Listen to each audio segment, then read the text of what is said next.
Welcome to the थियो study hub. मेरा नाम है शिवानी असवाल। अब आज करें बेटा चैप्टर 4 का पार्ट 2 स्टार्ट। ठीक है, सिलेबस आपका ये है जिसमें से 4 चैप्टर चल रहा है। इसका पार्ट 2 करेंगे। पार्ट 1 हो चुका है, लिंक डिस्क्रिप्शन बॉक्स में है।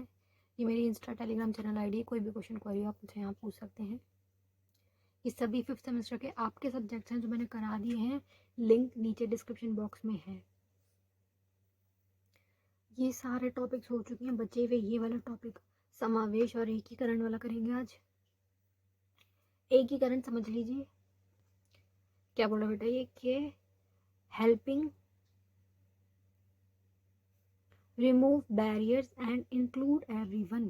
ठीक है, कि सबको ही एक साथ लिया जाए, चाहे वो पढ़ाई हो, चाहे समाज में नौकरियां कर रहे हो, किसी भी प्रकार के देश के विकास में कार्य कुछ भी हो, सबको ही इक्वली ट्रीट किया जाए। जिसमें ये देखो सारे नॉर्मल बच्चे हैं, ये 2 बच्चे अक्षमता वाले हैं। ठीक है, यही है एकीकरण के। पहले हमने क्या पढ़ा, पृथककरण की क्यों अलग करना जरूरी है, अलग करके आपको क्या उनको बेनिफिट हो रहा है, जो उनके स्पेशल स्कूल्स खोले गए उससे क्या फायदा हो रहा है, अब क्या एकीकरण क्यों जरूरी है, क्यों सबको एक साथ लाया जाए, क्यों सब एक को एक स्कूल में पढ़ाया जाए, उससे क्या फायदे होंगे और ये क्यों जरूरी है। ठीक है,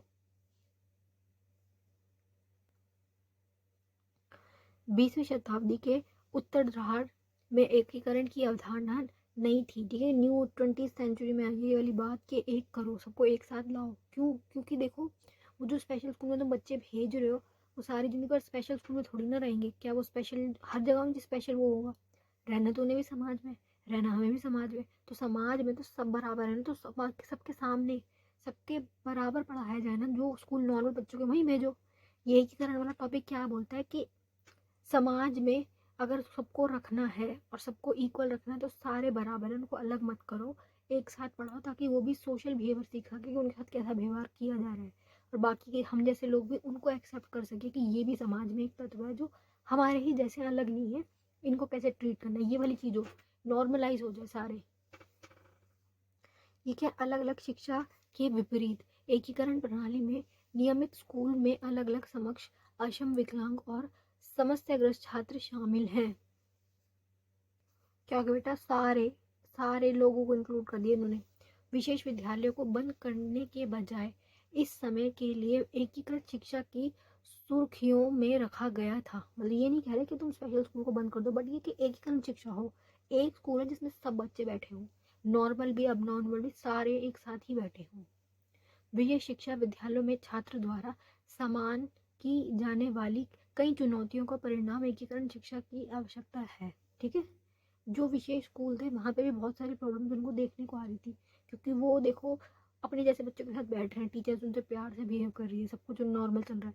लेकिन बाहर की जो दुनिया है वहाँ तो सारे ऐसे बात नहीं करेंगे उनसे, उनको सोशल बिहेवियर भी तो आना चाहिए, बाहर का समाज का क्या व्यवहार है वो भी तो सीखेंगे। इसलिए ये कि जो चुनौतियां आप सामने है उसके परिणाम स्वरूप एकीकरण शिक्षा वाला टॉपिक उठा कि इनको एक करो, सबको अलग क्यों कर रहे हो तुम? जब सब बराबर है, सब समान है, सारे अधिकार है, तो उनके भी अधिकार है, क्यों उनको उन स्कूल में एडमिशन नहीं दिया जा रहा है या बच्चे खुद नहीं जा रहे? तो यही है कि एकीकरण का प्रमुख उद्देश्य है, मेन जो फोकस है ना, इनका गोल क्या है, सुनिश्चित करना था कि छात्र स्कूल और समाज में फिट हो सके।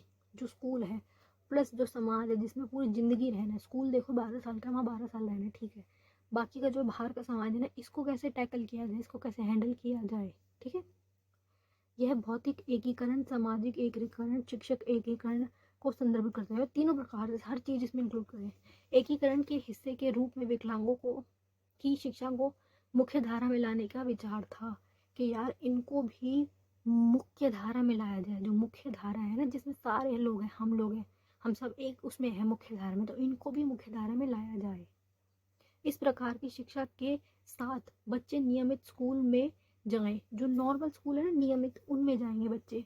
एकीकरण सेटिंग का मतलब था कि सीखने की सामग्री और पाठ्यक्रम व्यक्ति की समस्या के अनुरूप थे, कि इनकी जो पढ़ाई वगैरह वो चाहे इनके हिसाब से हो, लेकिन स्कूल एक हो जहाँ सारे बच्चे एक साथ बैठे। एकीकरण शिक्षा में विकलांग छात्रों को उनकी विकलांगता के अनुसार आंशिक रूप से समायोजन और शिक्षित किया जाएगा। जो बच्चा जैसा है उसके हिसाब से उसको पढ़ाया जाएगा, लेकिन स्कूल एक होगा। उनको जो स्पेशल नीड है उनकी, मान लो रैंप चाहिए वो बनाओ, स्कूल नॉर्मल होगा, एक साइड सीढ़ियाँ होंगी, नॉर्मल बच्चे सीढ़ी से जाएंगे, दूसरी तरफ रैंप होगी, व्हील चेयर वाले बच्चे रैंप से जाएंगे। ऐसे जो भी इनको इक्विपमेंट चाहिए होते हैं वो सब दे के उसके बाद उनको एक साथ ही पढ़ाया जाए। पाठ्यक्रम के क्षेत्र में विशेष द्वारा प्रस्तावित एकीकरण के 4 प्रकार। अब ये कि जो एकीकरण है इसके भी 4 पार्ट बता दिए, ठीक है, चारों करने हैं। शारीरिक एकीकरण, कार्यात्मक एकीकरण, सामाजिक एकीकरण और सामाजिक एकीकरण, एकता। ठीक है, क्या है? शारीरिक एकीकरण का अर्थ है विकलांग और गैर विकलांग बच्चों के बीच पृथक्करण को कम करना, नॉर्मल बच्चे और अबनॉर्मल बच्चों को एक करना, ठीक है, सबको एक साथ बुलाया जाए, पढ़ाया जाए। कार्यात्मक एकीकरण में क्या है? कार्यात्मक एकीकरण से हमारा मतलब दो समूह के बीच कार्यात्मक दूरी को कम करना है जब वे विभिन्न संसाधनों का उपकरणों का उपयोग करते हैं, मतलब ये टीम वर्क, सभी को इंक्लूड किया जाएगा, जो भी टास्क होंगे, जो भी गेम्स वगैरह होंगे, जो भी चीज़ें होंगी क्लास की, वो सब एक मिलके करेंगे। सामाजिक एकता, देखो अगर सारे साथ में आ जाएंगे ना सारे, तो इससे ये वाली चीज़ होगी, हमारा सोचने का तरीका बदल जाएगा। हमारी क्लास में अगर ऐसा बच्चा आ जाए नॉर्मल, थोड़े टाइम बाद ये वाली बात हमें नॉर्मल लगने लग जाएगी। जैसे अभी हम सोचते हैं ना टैबू, देखो मेरी जैसी सोचनी है, लेकिन लोगों कैसे सोचेंगे, उनको अलग नज़रिए से देखा जाएगा, वो नज़रिया कम हो जाएगा, लोग उनको भी एक्सेप्ट करना शुरू कर देंगे धीरे धीरे। लोगों को ये नॉर्मल सी बात लगने लग जाएगी कि हाँ ये भी लोग होते, हमारे साथ ही तो रहते, हमारे क्लास में आते हैं, ऐसे एकता बढ़ेगी। इससे सब एक हो जाएंगे तो सब एकता जरूर बढ़ेगी। जब विकलांग व्यक्ति एक समुदाय का हिस्सा होता है तो समूह में स्वाभाविक हिस्सा की तहत महसूस करता है, उसको खुद को भी अच्छा फील होगा कि भाई मैं भी नॉर्मल हूँ, मैं भी इनकी क्लास में जैसे सारे क्लासमेट्स हैं वैसे मैं भी क्लासमेट हूँ, ठीक है। तो ये सामाजिक रूप से एकीकृत होते हैं, सब एक हो जाएंगे। इसके अलावा सामाजिक एकीकरण का मुख्य उद्देश्य इन दो समूहों के बीच सामाजिक दूरी को कम करना है। जो ये बेटा इतनी बड़ी खाई बन गई ना कि नॉर्मल बच्चे यहाँ और ये वाले बच्चे यहाँ, इतनी दूर जो ये खाई बनी, इसको कम किया जाएगा, ठीक है। सामाजिक एकता, सामाजिक एकता में क्या है? विकलांग वयस्कों को उनके समुदाय में शामिल करना चाहिए। इसका मतलब यह है कि उनके पास वयस्कों के समान अवसरों, इक्वल अवसर दिए जाएंगे, सबको इक्वली ट्रीट किया जाएगा ताकि उनको भी अच्छा फील हो, संसाधन वगैरह इक्वल देंगे, वे उसके अपने परिवेश को स्वयं को बेहतर बनाने के लिए प्रभावित होगा और अपने समुदाय में योगदान दे सके, उनके लिए बहुत हेल्पफुल होगा ये वाली चीज़, ठीक है। एकीकरण शिक्षा के उद्देश्य वही जो भी हमने पढ़ा वही सब उद्देश्य में भी आ जाएगा, ठीक है। महत्व में भी वही टॉपिक आएंगे घूम फिर के, ठीक है, ज़्यादा नहीं, 10-12 कर लीजिए। कार्यात्मक छात्रों की सामाजिक एवं सांस्कृतिक जरूरी को पूरा करना, जो भी इनकी सांस्कृतिक और सामाजिक जरूरतें हैं उनको पूरा किया जाएगा। लक्ष्य समुदाय के भीतर स्वास्थ्य दृष्टिकोण को सुविधाजनक बनाना है, जो भी इनकी स्वास्थ्य की दिक्कत है उनको सुविधाजनक बनाना लक्ष्य समुदाय का ये उद्देश्य है। बच्चों और उनके दैनिक जीवन में अधिकांश स्वतंत्रता बनाए रखना, प्रोत्साहन करना कि उनको फ्रीडम फील हो कि हम स्कूल आते हैं, बाहर जाते हैं, उनको भी फ्रीडम वाली फीलिंग आए, स्वतंत्र रहें, वो कैद होके रहना, घर ही घर में रहना, उनको ये इस चीज़ से बाहर आ जाए। विकलांग बच्चों को आत्मविश्वास बढ़ाना, उनका कॉन्फिडेंस जो है, उनका मोरल उनको बूस्ट करना, ठीक है, उनको अच्छे से प्रोत्साहित करना, उनको प्रमोट किया जाए।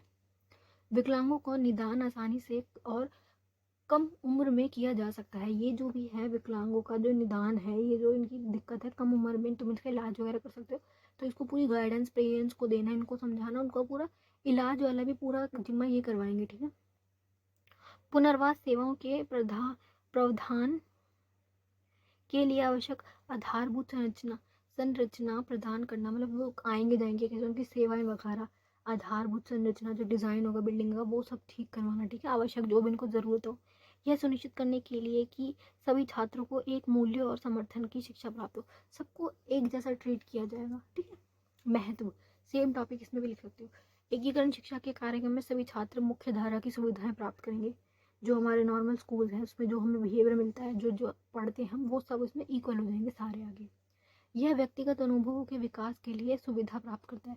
बेसिक जो हमारे पर्सनल बिहेवियर होते हैं ना, जो हमारे पर्सनल हमने सीखी चीज़ें स्कूल में जाकर, देखो स्कूल में हम जाते हैं तो पढ़ाई तो की है, सबको पता है, पीरियड्स होते हैं और हम पढ़ते हैं, हमारे 8 पीरियड चलते हैं, ठीक है, लेकिन जो उसके बीच में बच्चे बात करते हैं आपस में, हमारी दोस्ती बढ़ती है, हम एक दूसरे से हमारे ग्रुप बनते हैं, उस ग्रुप में बात कर रहे हैं, सीख रहे हैं, सामने वाले की बात सुन रहे हैं, क्लास में जो जितनी चीज़ें होती है ना वो सब ये भी सीखेंगे, है ना।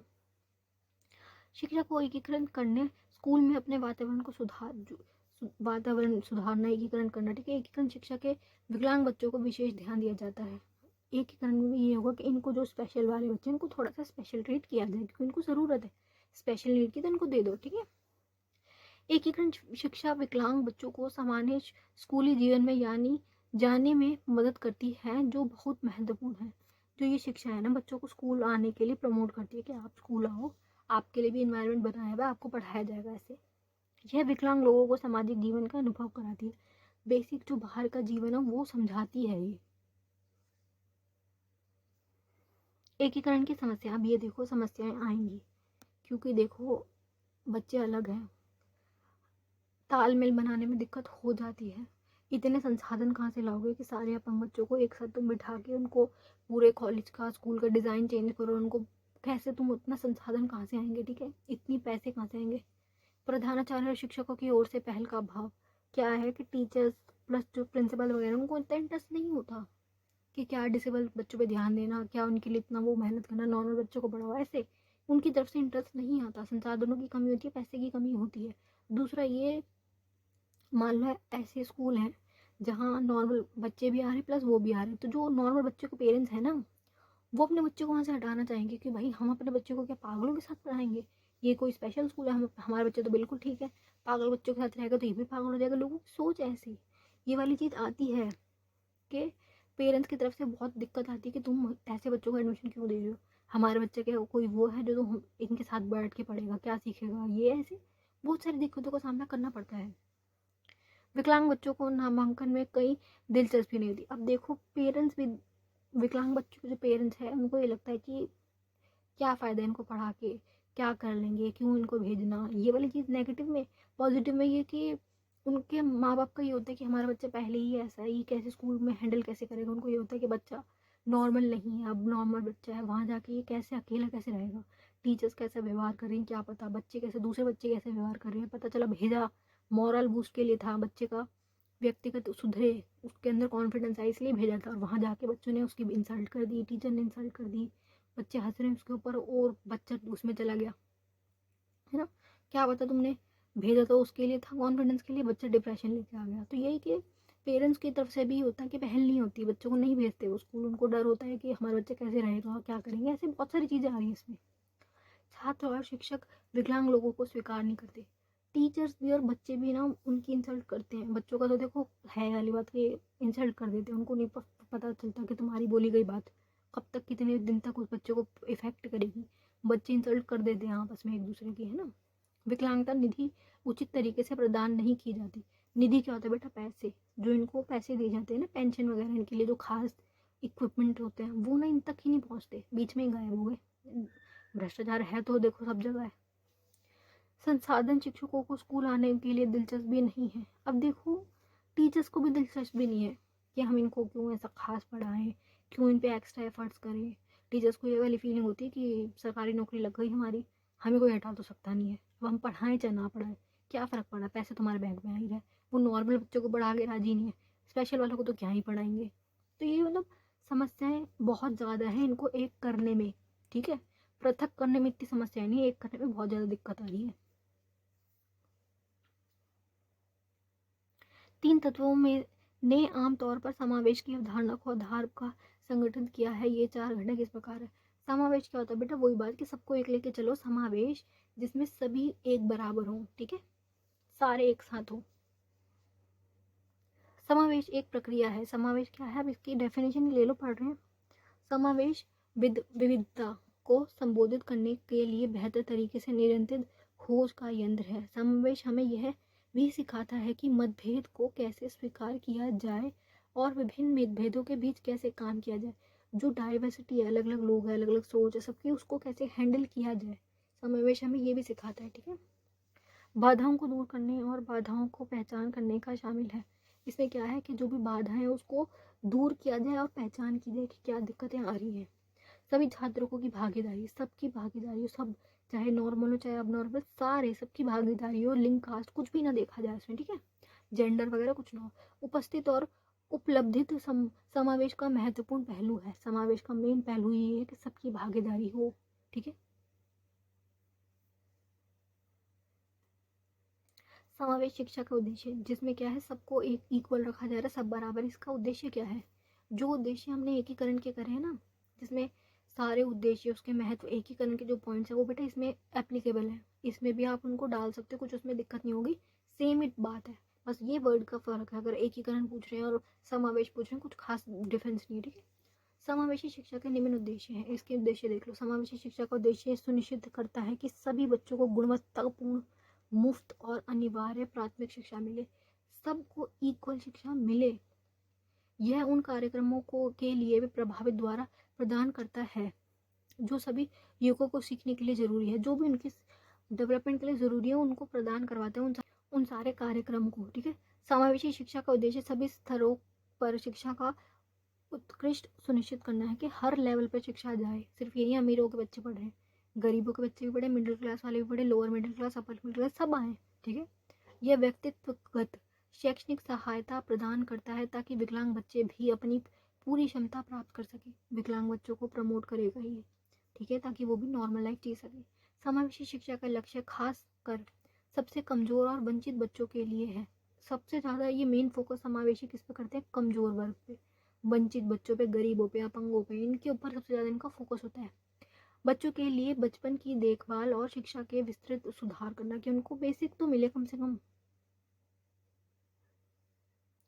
समावेश शिक्षा के महत्व, फिर से बेटा वही वाली बात आ रही है, समावेश शिक्षा के महत्व जो अपने पीछे करे है ना।